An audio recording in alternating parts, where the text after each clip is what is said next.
안녕하세요. 운동하는 의사 닥터스핏입니다. 여러분, 여름이 점점 다가오고 있죠. 어떤 분들은 그동안 쪘던 살을 빼시려는 분들도 있겠고, 어떤 분들은 부족했던 근육량을 키우는 시기로 지금 시간을 보내고 있을지 모르겠네요. 근데 여러분, 벌크업 하면은 뭐 더티 벌크업이냐 클린 벌크업이냐 뭐 정하고, 또 하루에 식사를 몇 번 하고, 운동을 어떻게 하고, 프로그램을 어떻게 가져가고, 간식은 뭐 먹고, 탄단지 급여는 어떻게 설정하고 등등 고려할 사항이 너무 많고 또 어렵습니다. 사실 이 본질은 체형 변화에 있어서는 이 7가지 요소들이 크게 작용한다고 보시면 되어요. 이 중에는 우리가 조절을 할 수 있는 요소들이 있고 조절할 수 없는 요소들이 있어요. 제가 늘 하고 다니는 말이, 우리가 컨트롤할 수 있는 영역에 집중해서 조금 더 좋은 성과를 내는 게 합리적이다 라고 얘기를 하거든요. 저는 현재 30대 중반인데다 갓 돌된 아기를 육아를 하고 있고, 또 평일은 아침부터 저녁까지 늦게까지 일을 하고, 토요일도 출근해서 일을 하고 있는 상황이거든요. 그래서 운동에 할애할 물리적 시간이 너무나도 적은 상태입니다. 아마 저처럼 현생을 살고 있는 2040 분들도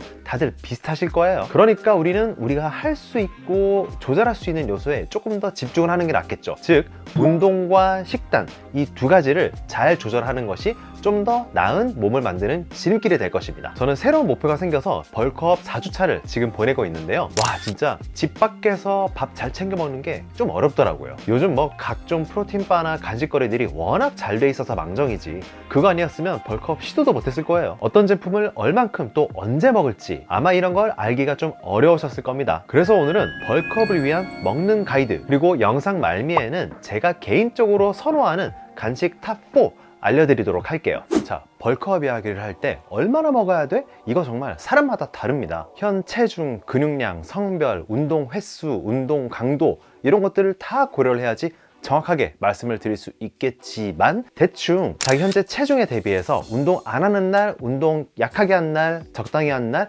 빡세게 한 날, 이런 정도의 칼로리 표대로 1일 열량 챙겨 먹으면 됩니다. 여기 나와 있는 수치는 현 체중 유지를 하기 위한 정도의 칼로리 양을 나타낸 것이고요. 여기서 벌크업을 원하시는 분들은 300칼로리 정도만 더 더해서 드시면 되겠습니다. 이게 복잡할 수 있지만 간단히 얘기해서 두 가지로 분류를 할 수가 있습니다. 첫 번째는 이 체중 유지를 위한 칼로리에서 300칼로리 정도만 하루에 더 챙겨 먹는 방법이 있고요. 두 번째는 주간 체중 증가량을 꼼꼼하게 추적하는 방법입니다. 두 가지 방법 모두 기존 식단에서 칼로리를 더 챙겨 먹는다는 것은 동일한데요. 여기서 더 챙겨 먹는 영양성분은 보통 탄수화물과 지방이 되면 되겠습니다. 운동하시는 분들한테서 탄수화물이 중요한 이유가, 결국 벌크업을 위해서는 운동 강도, 운동 로딩도 그만큼 따라와줘야지 몸이 성장을 하거든요. 운동을 더 강도 있게 더 잘해야 된다 라는 말이 되는데, 그러기 위해서는 탄수화물을 잘 챙겨 먹는 게 아주 중요합니다. 탄수화물은 우리 몸에서 1차적인 에너지원으로 쓰이기도 하지만은, 남는 탄수화물들은 간과 근육의 글리코겐이라는 형태로 저장이 되고,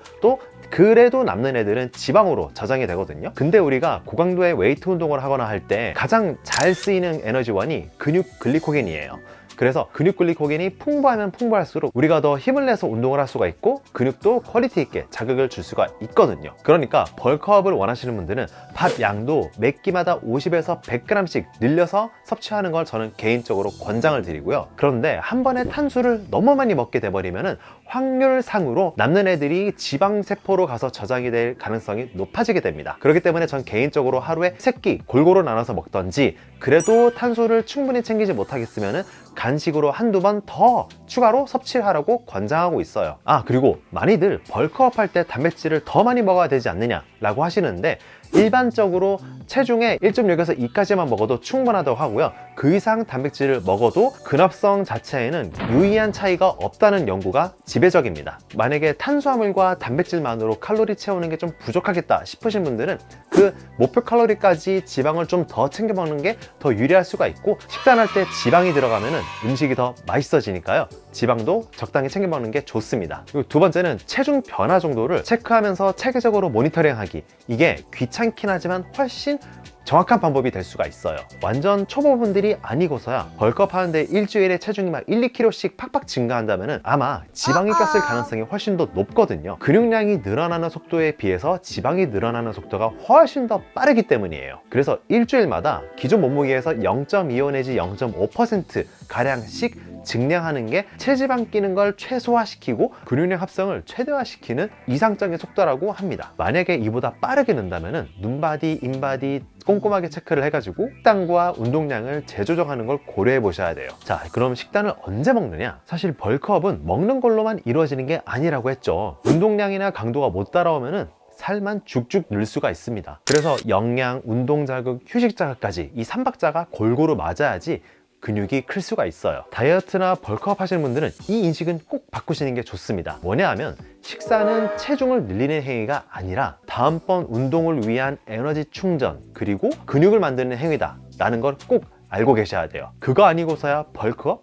발에서는 안 돼요. 저는 보통 저녁에 운동하는 시간이 많고 운동 끝나고 집에 돌아오면 10시 정도 되거든요. 그리고 잠을 보통 12시 즈음 자기 때문에 귀가하고 나서 잠자기 전까지 소화가 잘 되는 것들로 포스트 워크아웃 밀을 구성을 해가지고 매일같이 챙겨 먹으면서 자고 있습니다. 이게 진짜 중요해요. 운동 끝나고 나서 근합성에도 도움이 되고 고갈되었던 근글리코겐을 충전하기 위해서는 적당량의 탄수화물, 단백질을 잘 챙겨 먹고 잠을 청하게 되는 게 아주 중요합니다. 결국 근합성이 잘 되게 하고 고갈되었던 근글리코겐을 재충전하는 것이 이 식사가 되게 되는데, 근력 운동을 잘 하려면 근글리코겐이 빠방하게 있어야 되는데 근육에 글리코겐을 채울 최적의 타이밍은 식후 1~2시간 이내라고 하거든요. 그래서 운동 직후에 굶지 말고 잘 먹는 게 벌크업에 또 도움이 될 수가 있습니다. 사실 1일 칼로리를 맞춘다는 선에서 벌크업이나 다이어트 간식을 굳이 구분 지을 필요가 사실 전 없다고 생각하거든요. 다만 같은 칼로리의 음식을 먹더라도 가급적이면 양이 많고 포만감이 쉽게 들 수가 있고 부영양소 같은 것들이 풍부하게 든 음식을 택하는 것이 조금 더 지속성 있고 건강한 식단을 가져가는데 좋다고 저는 생각을 하거든요. 그래서 저만의 추천 간식 리스트 탑4를 알려드리도록 하겠습니다. 추천 순위 기준은 그람수 대비 낮은 칼로리 순서, 지방 대비 탄수 비율이 높은 순서, 1회 섭취량 기준으로 봤을 때 당류 및 나트륨이 낮은 순서대로 순위를 꼽아봤어요. 그래서 먼저 4위 나초입니다. 나초는 밀가루, 버터, 계란, 소금 이런 것들로 만들어졌고 여러 가지 브랜드가 있겠는데 저는 옛날부터 종종 즐겨 먹었고 또 코스트코에서 자주 마주쳤던 이 제품을 꼽아봤습니다. 포만감도 어느 정도 있고 맛도 좋긴 한데 다만 탄수 대비 지방 비율이 다른 애들보다 좀 높아가지고 다이어트 할 때 먹는다라기보다도 벌크업 할 때 먹으면 좋을 간식으로 꼽아봤습니다. 그다음 3위 곰표 팝콘입니다. 팝콘은 옥수수알, 버터, 소금 정도로 만들어지고 이 또한 여러 가지 브랜드가 있고 맛도 정말 다양한데요. 이 곰표 팝콘은 정말 소금감 정도만 되어 있는 오리지널 팝콘 맛이기 때문에 다이어트든 클린 벌크업이든 하시는 분들이 고르면 아주 좋을 것 같아서 제가 꼽아봤어요. 사실 팝콘으로는 포만감을 느끼기는 좀 어려워요. 그래서 칼로리를 채우거나 맛있는 게 먹고 싶어서 팝콘을 고르실 때는 양 조절을 잘 해놓고 먹는 게 좋습니다. 그래서 저처럼 그릇에 덜어 먹는 습관을 들이면 양 조절하기가 훨씬 수월합니다. 다음 2위입니다. 건빵. 건빵은 군인들 비상식량으로도 많이 알려져 있고 밀가루, 버터, 우유, 설탕, 소금, 계란 이 정도 재료들로 보통 만들고요.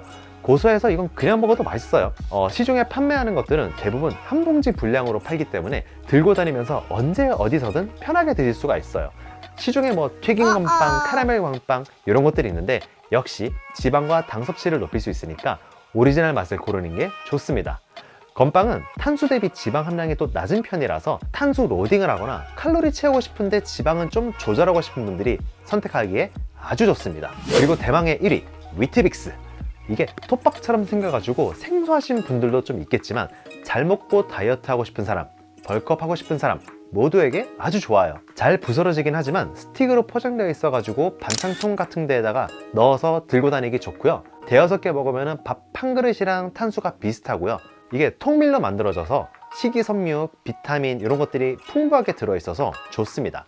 얘는 그냥 드셔도 좋고 부스러뜨려서 우유에 말아가지고 시리얼 먹듯 드셔도 좋습니다. 저는 운동 후에 프로틴 쉐이크에다가 2개, 4개 정도 첨가해서 먹곤 해요. 그래서 정리하자면은 위트빅스와 건빵 아주 효율은 좋습니다. 다만 소화가 밥보다는 빠른 편이라 가지고 식사 대용으로 먹기보다도 사이사이 간식으로 먹는 게 조금 더 전 좋다고 생각을 하고요. 팝콘이나 나초도 간식으로 아주 나쁜 것은 아니지만 맛있는 거 먹고 싶을 때, 입 터짐을 방지하고 싶을 때 고르시면 좋을 것 같아요. 다만 카라멜 팝콘, 치즈 나초, 튀긴 건빵 이런 것들은 당류나 지방을 불필요하게 더 많이 섭취할 수가 있기 때문에 가급적이면 제가 오늘 소개해드렸던 오리지널 맛들 위주로 드시는 게 더 좋을 것입니다. 혹시 성분 좋은 나만 알고 싶은 간식이 있다면 댓글로 추천 부탁드리겠습니다. 저도 좀 참고 좀 해볼게요. 자, 제가 전 영상에서도 말씀드렸다시피 다이어트든 벌크업이든 뭔가를 할 때 식단 영역에 있어서는 가장 중요한 우선순위들이 있다고 말씀을 드렸었습니다. 식단을 짤 때 여러 가지 정보들이 막 섞여 들어오면 굉장히 헷갈릴 수가 있는데 대원칙, 중심만 잘 잡아 놓는다면 여러분들이 헷갈리거나 길을 잃을 일은 아마 없을 겁니다. 이거 한 가지 제가 오늘 다시 강조해 드리니까 꼭 기억해 주셔서 나만의 합리적인 식단법 잘 만들어 가시길 바라겠습니다. 그럼 오늘 영상 여기까지고요. 다음에도 또 유용한 내용으로 찾아뵙도록 하겠습니다. 그럼 오늘도 건강하세요.